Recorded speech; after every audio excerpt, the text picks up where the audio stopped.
In the 1980s, he started his fashion career in Harlem by making knockoffs of luxury designers like Gucci, Louis Vuitton, and Fendi. All right, now the designer known as Dapper Dan is being embraced by those same fashion houses he once copied. Brooke Shemtoff caught up with him for a look back at his rise to legendary status.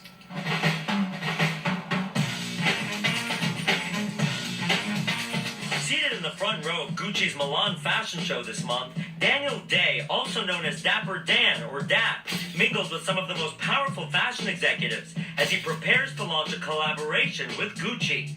But just a few decades ago, the biggest names in fashion were not his fans. I was Dapper Dan before I opened Dapper Dan's. Having made a name for himself in Harlem, Day started selling high-end clothing at his eponymous shop, focusing on exotic materials, like the ostrich skin accenting this ultra-suede suit. And soon after, he began focusing on designs covered in the logos of some of the most iconic brands, like Louis Vuitton and, yes, Gucci. At first, Dapper Dan's catered to a very specific clientele. My customers in the beginning were always street people, gangsters.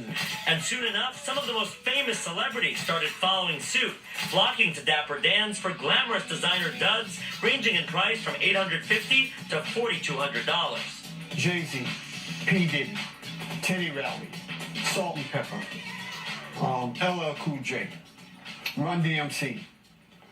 I can go on and on. But Dap never lost his street cred, and he certainly understood his customers' needs. I make bomber jackets with bulletproof vests inside and bulletproof material inside because I was catering to the street crowd. The guy never know if he's going to get shot or whatever. So I had...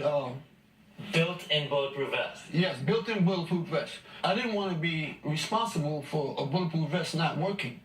So I gave the guys the option to go on the roof and shoot the material.